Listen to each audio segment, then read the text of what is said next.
O general Santos Cruz era um bolsonarista, provavelmente por oportunismo, porque na politicagem do Brasil, os oportunistas são a maioria quase que absoluta. E isso vale para todo mundo, com as exceções raras e nobres. Nem sempre o ódio de que são construídas algumas pessoas aparece no semblante. Mas se repararem bem, como observadores da vida, da natureza, dos seres humanos, se repararem bem, vejam quantas vezes uma pessoa está na sua frente a sorrir para você. E se você prestar bem atenção nos olhos, os olhos estão te fulminando. Isso é uma coisa que não é opinião minha, palpite. Isso é uma coisa científica. A biotipologia, a expressão das pessoas demonstra o que vai na alma, o que vai no coração e o que vai na mente. Eu fui longe demais para falar do general Santos Cruz. Quando ele apareceu como aliado do Bolsonaro, eu falei, esse sujeito não tem uma cara de bom caráter. A cara deste sujeito mostra alguma coisa de ruim na sua índole, no seu temperamento, na sua maneira de ser. Pois bem, ele se afastou do presidente Bolsonaro, resolveu pegar outros cipós e outros galhos, saltando daqui para lá e de lá para cá, e se dirigiu à pessoa do Bolsonaro, não pessoalmente, evidentemente, mas ele disse do Bolsonaro 4 coisas.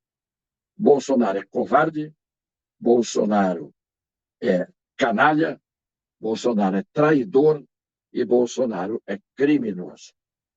Claro que ele tem o direito de achar tudo isso. O problema é que eu acho estranho que ele só descobriu agora. No primeiro momento, ele estava montado ou sentado no colo do Bolsonaro. Ele e outros e outras. A política é assim. Então, o sujeito que está no colo de um hoje, amanhã, evidentemente, pulou fora desse colo e foi em busca de outro colo. Então, eu estou falando desse Santos Cruz hoje só porque ele devia conhecer muito bem e intimamente o homem que hoje ele chama de covarde, criminoso, traidor e canalha.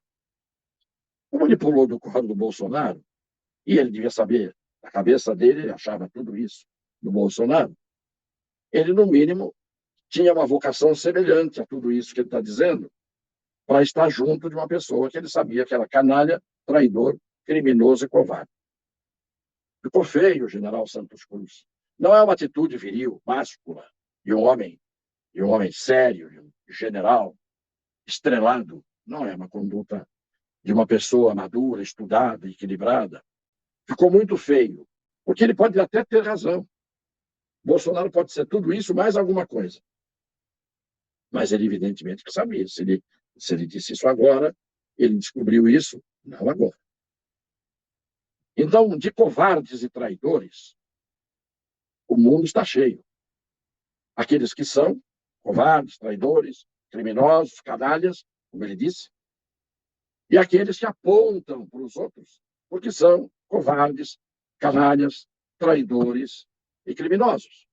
Porque têm um único objetivo, o do oportunismo, de levar vantagem, ou são movidas pelo ódio ou pela inveja, muitas vezes.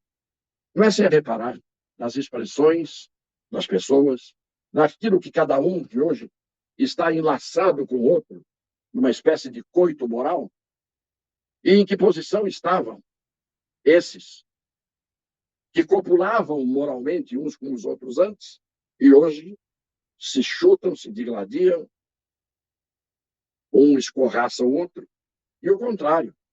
Aqueles que estavam com ódio, com desprezo, com asco, e hoje estão nesta tal cópula moral a que eu me refiro. É neste ambiente que nós estamos vivendo que eu chamo a atenção para uma coisa, e este é o assunto principal. Nunca ainda fizeram máquinas perfeitas que pudessem não apenas ver as doenças físicas, orgânicas, as patologias materiais que nós temos. O câncer, a úlcera, o cisto, a pedra na vesícula, a artéria entupida, essas coisas aparecem hoje em imagens. Mas o que é que nós temos em nós, que é muito importante, que não aparecem nas máquinas? O que a gente está pensando, o que a gente está sentindo, o que a gente quer e o que a gente não quer, de verdade, e mostrar o nosso caráter, a nossa índole e o nosso temperamento. Mas por que, mais uma vez eu digo, por que eu estou dizendo isso? Porque o que nós vemos hoje de demonstrações de falta de caráter, de falta de vergonha, de má índole em todos os setores da atividade humana, mas mais de perto e no Brasil, na esfera dos poderes, é uma coisa impressionante. Então, o que eu digo é o seguinte, mais uma vez, o senhor Alexandre de Moraes determinou, deu uma ordem que ele não tem o poder de dar para um presidente da República ir prestar depoimento na Polícia Federal. Ah, mas todo mundo é igual. Não, todo mundo é igual, diz a lei. A Constituição diz assim. Mas a mesma Constituição abre exceções que são desiguais por natureza. Então, quando uma pessoa faz esse tipo de jogo, o jogo sujo, de dizer, um jurista, não, o ministro do Supremo tem poder, sim, de determinar, de ordenar ao presidente que vá depor na federal. Então, o presidente teria o poder de determinar ao ministro que fosse depor na federal, ou que a federal fosse no Supremo pegar o ministro, que quem chefia a federal não é o Supremo, é o presidente. Mas o presidente não pode fazer isso. O presidente não pode mandar a federal e buscar ministro em lugar nenhum. Por quê? Porque o ministro pertence a um poder e, nesse ponto, ele é intocável. Não pode o presidente ir lá. Quem é que pode tocar no ministro? O Senado Federal, que pertence ao poder legislativo. Por quê?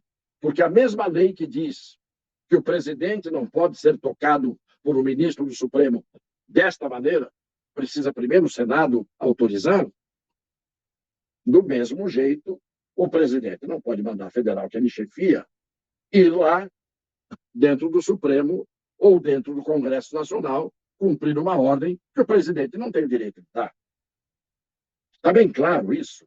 Para que ninguém pense que a gente aqui está jogando de um lado ou do outro. Eu estou jogando do lado do direito. Isto é, o senhor Alexandre de Moraes, que determina a prisão de pessoas que ele não poderia mandar prender, abusou quando quis, até hoje. E de abuso em abuso, chega ao ponto de dizer, senhor presidente da República, vai lá na federal prestar depoimento que eu estou mandando.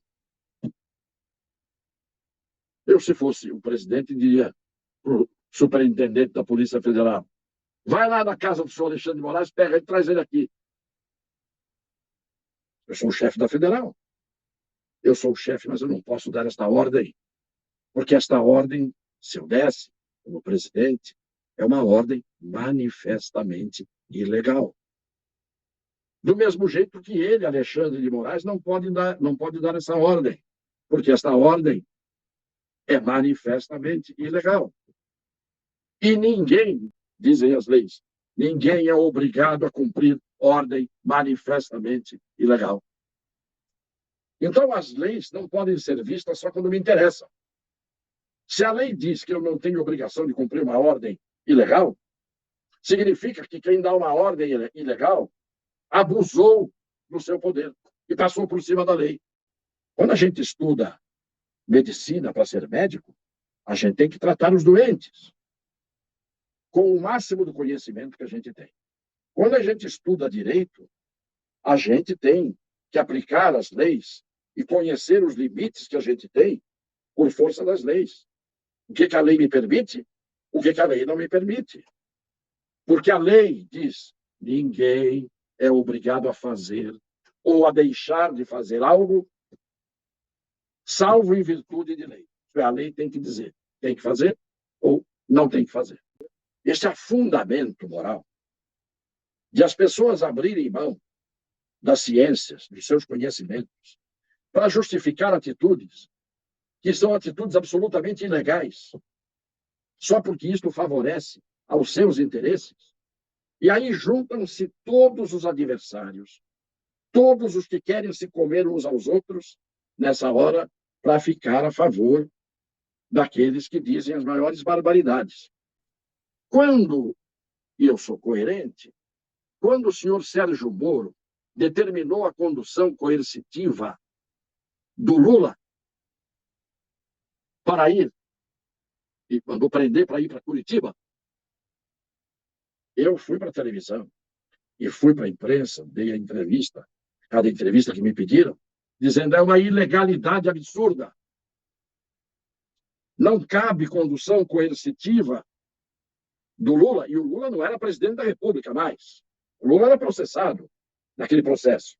Mas mesmo processado, não havia necessidade de fazer condução coercitiva, porque ele não se negou a ir. Ele não estava em lugar incerto e não sabido. Ele não estava foragido. E o senhor Sérgio Moro, naquela altura, e não foi só ali, abusou muito do poder. Não que ele não estivesse mandando investigar criminosos. Estava todo mundo vendo ali a Lava Jato comendo solta e todo mundo transformando em silêncio o reconhecimento de que a Lava Jato em si estava investigando pessoas certas, mas de forma errada. E eu disse: estão investigando de forma errada.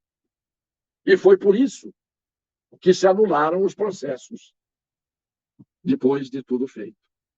Porque o seu Moro sabia muito bem que o processo estava nulo, do jeito que ele estava fazendo. Mas ele tinha que fazer desse jeito para aparecer. O STJ, quando examinou recursos dos processados, sabia, viu que o processo estava nulo. E fingiu que não viu.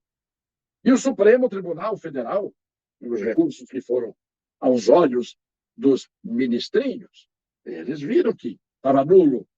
Ninguém abriu a boca. Porque naquela altura, todo mundo ficou quieto, porque o que estavam querendo, no final, é chegar onde chegaram hoje. Anularam tudo muito mais para frente, porque aí já não se pune quem foi processado, quem confessou, quem devolveu dinheiro, que todo mundo abriu a boca. Mas os processos foram feitos para serem anulados. Porque a intenção do Moro era essa. Tanto que hoje ele não abre a boca para defender a posição dele. Do mesmo jeito que o Bolsonaro ontem, ao não ir depor, fez, pelo direito, juridicamente, o que ele tinha que fazer. Um presidente da República que se submetesse a cumprir uma ordem de um ministro do Supremo Tribunal Federal para ir à Polícia Federal prestar depoimento, pior ainda, acusado de ter vazado fatos do inquérito sigiloso, quando está provado que o inquérito não era sigiloso. Mas mesmo que ele tivesse falado de um inquérito sigiloso, o Alexandre de Moraes não tem o poder de dar essa ordem que deu. E não é porque o Bolsonaro, que não tem absolutamente nenhum vínculo político eleitoral com ele, mas ele tem que ser respeitado enquanto ele não merecer o meu desrespeito por alguma coisa gravíssima. Mas ainda que ele tivesse cometido coisas gravíssimas, neste caso, mais uma vez o Alexandre de Moraes abusou.